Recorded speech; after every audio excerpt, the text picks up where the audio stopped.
سر industry اور bakeries یہ کلیم کرتے ہیں کہ ہماری جو خوراک ہے وہ ہیلدی بھی ہے اور حلال بھی ہے، لیکن سر کیا یہ طیب بھی ہے؟ کیونکہ سر قرآن مجید میں تو حلال کے ساتھ طیب کا لفظ استعمال کیا گیا ہے۔ شعیب صاحب، دنیا میں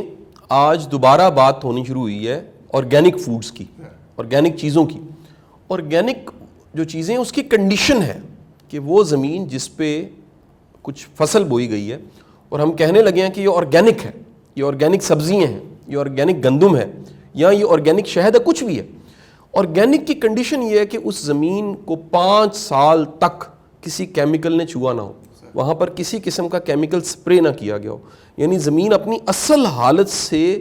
اجناس کو، اشیاء کو دے آپ کو، جو آپ نے بویا اس کو پھر آپ کاشت کریں بہتر حالت میں، انڈسٹری کو استعمال کیے بغیر، کیمیکلز کو استعمال کیے بغیر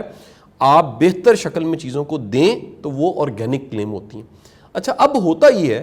کہ جب آپ آرگینک کسی چیز کو کہتے ہیں اور وہ ساری کنڈیشنز پوری کرتے ہیں تو پروڈکشن جو ہے وہ تھوڑی کم ہوتی ہے۔ چیز آیا کہ آپ کے ہمسایہ ملک میں، جو میری انفارمیشن ہے، کئی ایسے قصبے اور پورے ٹاؤنز آباد کیے گئے ہیں جو آرگینک پروڈیوس کرنے کے ایکسپرٹس ہیں، یعنی وہ پوری کہہ لی آرگینک کو ایک انڈسٹری کی شکل انہوں نے دے دی ہے کہ بڑا ٹاؤن، بڑا علاقہ جو ہے وہاں پر کوئی کیمیکل کھاد کسی بھی طرح کی استعمال نہیں ہو رہی، آرگینک چیزیں بن رہی ہیں۔ اب آپ آ جاتے ہیں اگلی انڈسٹری ملک کی طرف، تو ملک کی مقدار کو بڑھانے کے لیے، پروڈکشن کو بڑھانے کے لیے انجیکشنز استعمال ہوتے ہیں، اور وہ انجیکشنز جو ہیں وہ ہارمونز کے ہوتے ہیں، اور ملک کی کوالٹی پہ بڑے کویشچنز آتے ہیں، یہ ایک ڈسکشن اور ڈیبیٹ رہتی ہے۔ پھر آ جاتے ہیں کہ وہ ملک جو ہم ڈبوں کی شکل میں استعمال کرتے ہیں، وہ ڈبے میں پیک ہوتا ہے، اس کو باقاعدہ کمپنی نے کسی پروسیس سے گزارا ہے اور ڈبے میں پیک کر کے پھر بیچا ہے۔ کبھی آپ ڈبے کے دودھ، کسی بھی کمپنی کے ڈبے کے دودھ کو اٹھا لیجئے اور اس کے سائڈ پہ جو لکھے ہوئے ہیں ڈیٹیلز، جس میں لکھا ہوا ہے کہ جی یہ اس میں ملک ہے اور کیا کیا ہم اس نے استعمال کیا ہے اس کو پرزرو کرنے کے لیے، تو وہ جو استعمال ہوتے ہیں، میں کچھ چیزیں بتانا چاہ رہا ہوں، وہاں پر مینشن ہوں گی۔ تو میں نے شعیب امام صاحب احتیاطاً وہ سامنے اپنے کھول لیا ہے، تو اس پہ مینشن ہوگا جی اس میں جو انگریڈینٹس ہیں وہ E339 ہے، پھر کوما ہے، پھر E407 ہے، پھر E452I ہے، یہ 3 مینشن ہے جی۔ اگر آپ ان تینوں کو جو مینشن ہے کہ اس میں یہ سٹیبلائزرز ڈالے گئے ہیں، ان کو کبھی آپ گوگل کریں اور ان کے سائیڈ ایفیکٹ نکالیں تو آپ فوری طور پہ ڈر جائیں گے۔ آپ کہیں گے یہ کیا ظلم ہمارے ساتھ ہو رہا ہے اور ہم کیا پی رہے ہیں، اور وہ ساری کی ساری اگر آپ خود بھی زحمت کریں، ان سب کو گوگل پہ جا کے آپ ذرا سرچ کر لیں کہ ان کے سائیڈ ایفیکٹس کیا ہیں۔ کسی کا سائیڈ ایفیکٹ یہ ہے کہ انفلیمیشن ہوتی ہے، کسی کا سائیڈ ایفیکٹ یہ ہے کہ اس سے آپ کی باڈی میں ایک انٹالرنس پیدا ہو جاتی ہے، کسی کی وجہ سے کینسر ہوتا ہے، کوئی جو ہے وہ فوڈ الرجیز پیدا کر دیتا ہے، کوئی آپ کے کڈنی کا وزن بڑھا دیتا ہے، کوئی آپ کی بونز کو خراب کر دیتا ہے، کوئی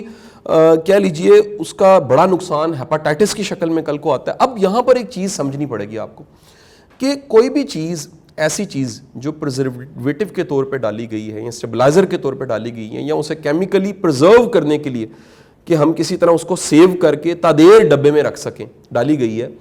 تو اس کو ایک دفعہ پینے سے بیماریاں نہیں ہوتی۔ یہ بڑا ایک اہم سوال، وہ پیتے رہنے سے کمپاؤنڈنگ ہوتی رہتی ہے اور آخر کار،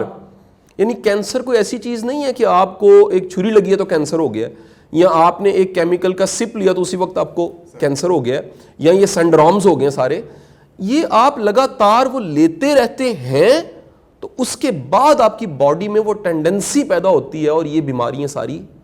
آ جاتی ہیں۔ اور آپ دیکھیے یہ سب بیماریاں اس وقت سوسائٹی میں بڑھی ہیں، طرح طرح کے سنڈرومز ہیں، کینسر بڑا تیزی کے ساتھ بڑھ رہا ہے۔ اور ہم دیکھیں، ہمیں کوئی خدا کا خوف کھانا چاہیے کہ ہم اپنے بچوں کو وہ دودھ پلاتے ہیں، ہم چائے میں وہ استعمال کرتے ہیں، اور وہ چائے پہ بھی بڑی ریسرچ ہوئی ہے، پتہ لگا ہے کہ چائے جو ہم پکا کے، انڈو پاک کے لوگ استعمال کرتے ہیں، وہ چائے اتنی نقصان دہ ہے، وہ آپ کی جو بلڈ ویسلز ہیں اس کو کتنا ڈیمیج کرتی ہے، وہ آپ کے لیور کو کتنا ڈیمیج کرتی ہے، وہ ہیپاٹائٹس کی ٹینڈنسی کو کتنا بڑھاتی ہے، وہ آپ کے لبلبے کے کینسر کو کتنا زیادہ وہ سپورٹ کرتی ہے، وہ آپ کے برین ہیمریج کو کتنا سپورٹ کرتی ہے جو چائے ہم پیتے ہیں۔ اور ہمیں کیونکہ ایڈکشن ہے، ہم نہ پئیں ہمارے سروں میں درد شروع ہو جاتا ہے۔ اگر چند دن وہ چھوڑا جائے اسی چائے کو تو آپ عادی ہو جاتے ہیں چائے کے بغیر جینا۔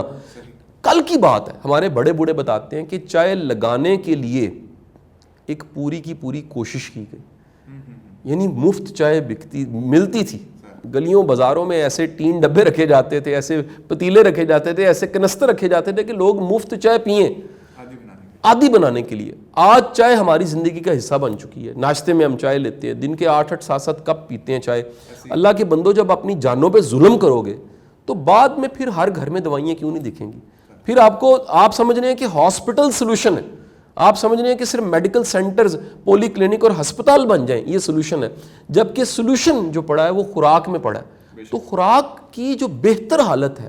وہ ہے طیب حالت. حلال تو شاید اس حالت میں ہے وہ ڈبے میں, وہ تو سارے فتویٰ دے دیں گے حلال ہے, لیکن کیا وہ بہتر حالت میں ہے؟